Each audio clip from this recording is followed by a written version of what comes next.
All right, buckle up, because we're diving headfirst into the world of copyright today.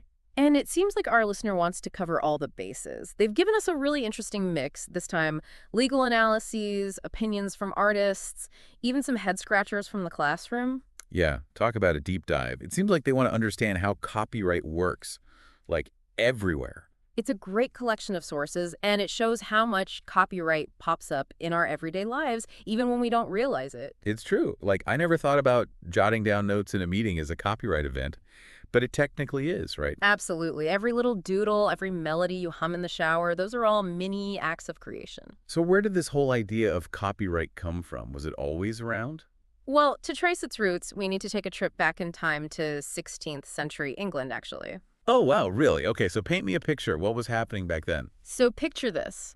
The printing press is the hot new technology. Makes sense, Gutenberg and all that. Right. But here's the thing. Copyright back then, it wasn't about the authors at all. Can you believe that? No way, really? Who held the copyright then? It was the printers, the owners of those printing presses. They were the ones calling the shots. Wow, that's kind of mind-blowing when you think about it. Imagine a world where, like, some publishing house owned the rights to Shakespeare's plays instead of Shakespeare himself. That's wild. It really makes you realize how much things have changed. So when did the authors finally get their due? Thankfully, the tides turned in 1710 with the Statute of Anne. Okay, so what was so special about this Statute of Anne? Well, for starters, it shifted those crucial rights from the printers to the creators. About time. It's only fair that creators have control over their own work. Exactly. And it's thanks to that pivotal shift that we have the foundation of copyright as we know it today. And to think, it all started with wanting to give authors control over their work. Oh, and there's more. The Statute of Anne, it also had this other clever provision in it. What's that? It said that authors, they had to submit a copy of their work for archival purposes. Oh, interesting. So like a way to ensure that these works were preserved for posterity. Precisely. They basically used copyright law to kickstart the British library system. Talk about a win-win. Wow, they were thinking ahead. And speaking of thinking ahead, fast forward a bit, and you have our very own founding fathers. Ah, yes. The brains behind the U.S. Constitution, they weren't about to leave copyright out of the picture. You know it. And you can see that English influence shining through in Article 1, Section 8, Clause 8 of the Constitution. It's just all about. Promoting the progress of science and the useful arts. Right, which I guess includes all things creative. Yeah. But how do we balance that noble goal with, protecting individual rights? Where do we draw the line? You've hit the nail on the head. That right there is the million-dollar question that's been fueling debates for centuries. Because on one hand, we want to encourage people to create and share their work. Exactly. But on the other hand, we don't want to stifle progress by locking everything down with overly strict copyright laws. It's about finding that sweet spot. Finding that balance is key, for sure. So how have people tried to approach this dilemma? Well, early on, there was this idea that creation was practically sacred, like this bond between mother and child. Wow, that's pretty intense. Right.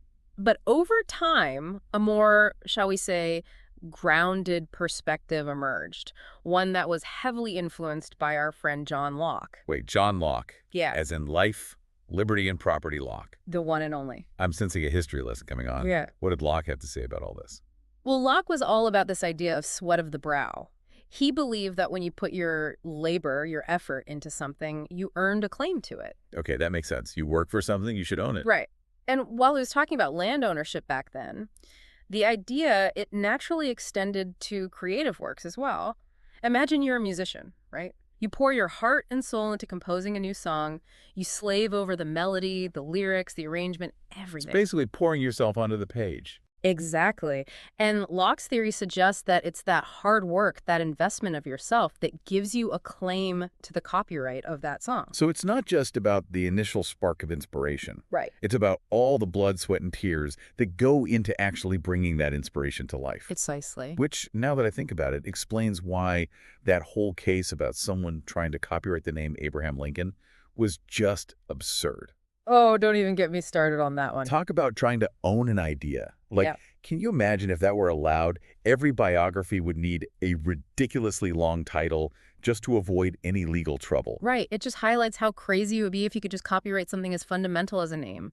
It's the unique expression of an idea that deserves protection, not the idea itself. Okay, so We've covered a lot of ground here, but I'm curious, what actually makes something copyrightable? Is there like a magic formula or something? Well, there's no magic wand involved, but you can think of it like a recipe. Okay, I like where this is going. Give me the ingredient. You got it. So you need three main ingredients for copyright protection: Hmm. originality, work of authorship, and tangible medium of expression. Okay, those sound pretty official. Break those down for me. Starting with originality, what does that even mean in the copyright world? Good question. Originality, in copyright terms, it doesn't have to be like groundbreaking, earth-shattering stuff.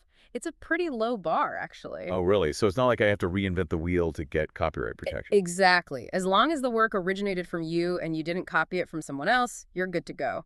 You see, it's all about that human spark. So if I come up with a catchy jingle while I'm, say, folding laundry, that's original enough. You got it. It came from you. It's yours, even if it's inspired by something else. The key is you didn't directly copy it. Okay, so originality, check. What about work of authorship? But what falls under that umbrella? Well, work of authorship, it's a pretty broad category. It includes things like literary works, musical works, dramatic works, choreographic works, even architectural works. So basically, if you create something with your own effort and creativity, it counts. You got it. And to make it official, it needs to be fixed in a tangible medium of expression. Tangible medium of expression. Sounds a bit legalistic. What does that mean exactly? It simply means the work has to exist in some physical form. So like written down, recorded, painted, sculpted, that kind of thing. Precisely. It can be on paper, canvas, a hard drive, even those little cocktail napkins you were doodling on earlier, as long as it's tangible. Okay, so as long as it's not just floating around in my head, it's good. Exactly. As long as there's a record of it somewhere, it counts. Which brings us to another interesting aspect of copyright. It's automatic. Automatic? What do you mean? You don't have to register your work with some fancy copyright office to get protection. Wait, really? I don't have to jump through any hoops or file any paperwork? Nope. The moment you create something that meets those three criteria, originality, work of authorship, fixed in a tangible medium boom, you've got yourself copyright protection. It's automatic, no forms, no fees, just like that. That's amazing. It really empowers creators, knowing that their work is protected from the get-go. That's the idea. But of course, if you want to take things further, like if you ever need to enforce your copyright in court, registration can help a lot. Good to know.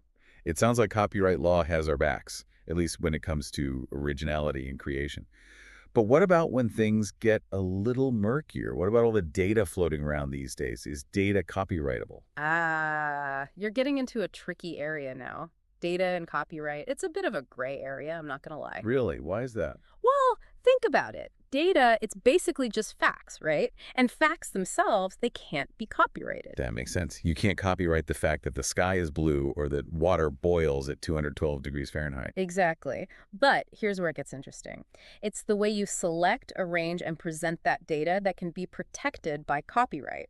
So it's not about the raw data itself, but rather the creative choices you make and how you present it. Exactly. Think of it like a database. You have all these raw facts and figures, but it's the way you structure that database, the relationships you reveal, the insights you bring to the surface. That's where copyright can come in. Okay, so like a raw data set from, say, a research study might not be copyrightable, Probably not, no. but if someone takes that data and creates, say, an infographic or a data visualization that presents the information in a unique and insightful way, that could be protected. Now you're getting it. It's all about the expression, the human element that transforms raw data into something more. It's like those cookbooks we were talking about earlier. Oh, yeah, good point. You can't copyright a list of ingredients, but you can copyright the way you write the recipe, the stories you tell, the personality you infuse into it. Exactly. It's the same principle with data. It's the creative layer on top that makes all the difference. It's fascinating how copyright law has to constantly adapt to new technologies and new ways of expressing ourselves. Tell me about it. And speaking of adapting, this whole copyright thing gets even wilder when you bring animals into the mix. Oh yeah, you're talking about the monkey selfie case, right?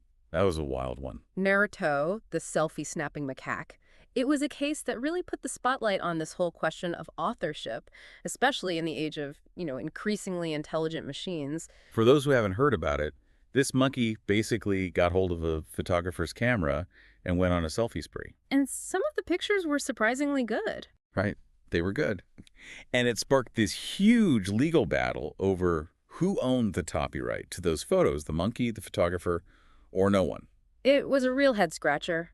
Could a non-human, an animal, even hold copyright? The courts ultimately said no, but it opened up a Pandora's box of questions about authorship in the digital age.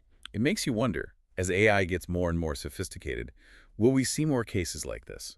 Like, if an AI program creates a piece of art or music, who owns the copyright? These are the million-dollar questions, and frankly, the legal world is still playing catch-up. So it sounds like we're venturing into uncharted territory here, but let's bring it back to basics for a moment. We've talked about what makes something copyrightable, but what actually constitutes copyright infringement? What does it mean to cross the line? All right, so when it comes to copyright infringement, it boils down to two key factors: access and substantive similarity. Access seems pretty straightforward. You can't copy something you've never seen or heard. But what about substantive similarity? How do you determine if something is too similar to be considered original? That's where things get a little tricky. It's not always a simple answer. I bet. There are so many nuances to consider, right? Absolutely. But here's the thing. If you independently create something that happens to resemble an existing work, but you can prove you had no prior knowledge of it. Like I genuinely came up with it all on my own. Exactly. You've got nothing to worry about. That's called independent creation, and it's your best defense against infringement claims. That makes me feel a little better, honestly. It's not like every creative idea has to be completely original, right? We all draw inspiration from somewhere. Absolutely. We're all building on what came before us. It's the natural flow of creativity. But, as I'm sure you can imagine, proving independent creation in today's hyper-connected world, it's not always easy. Especially with so much content constantly being created and shared online. It's a jungle out there. But hey, that's a topic for another deep dive, maybe.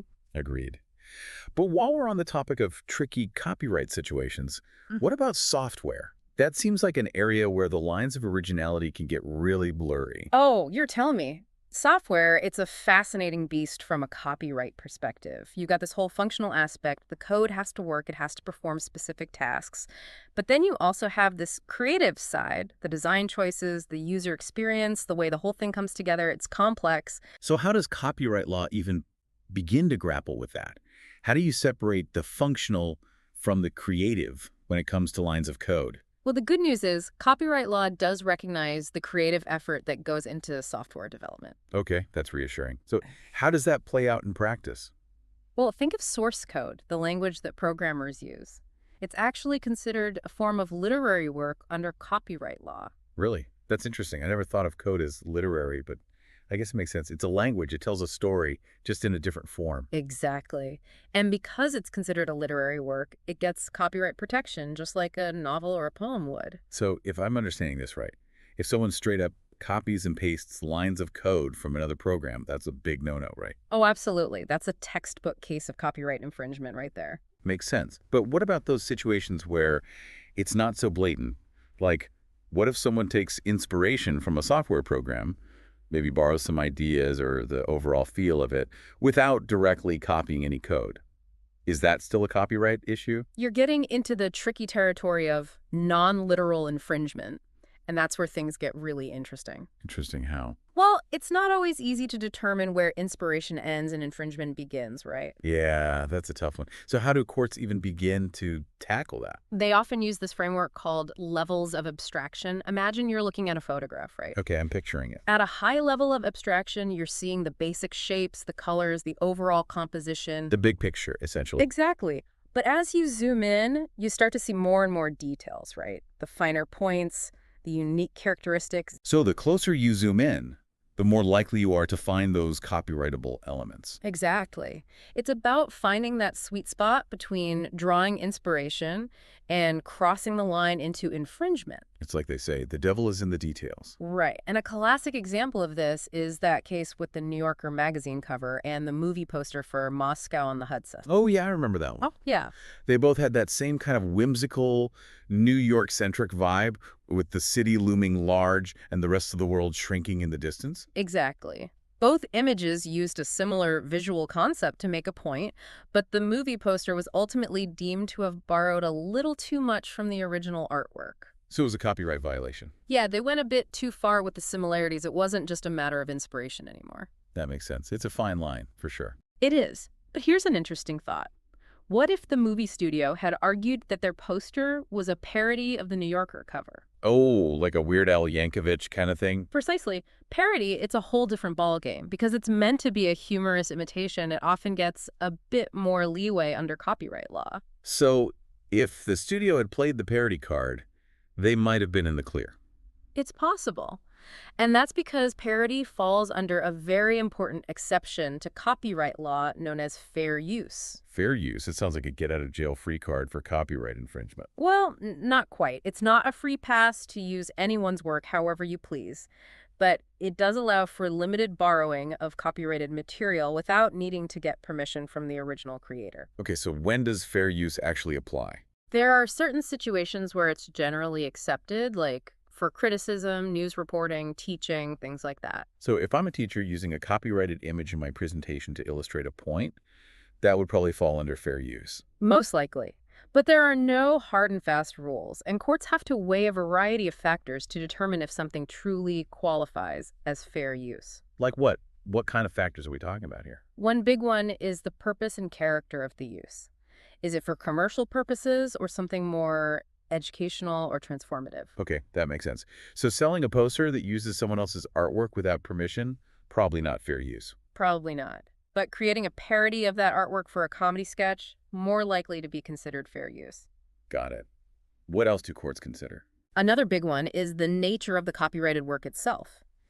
Is it a factual work or a highly creative one? So like a news article versus a novel. Exactly.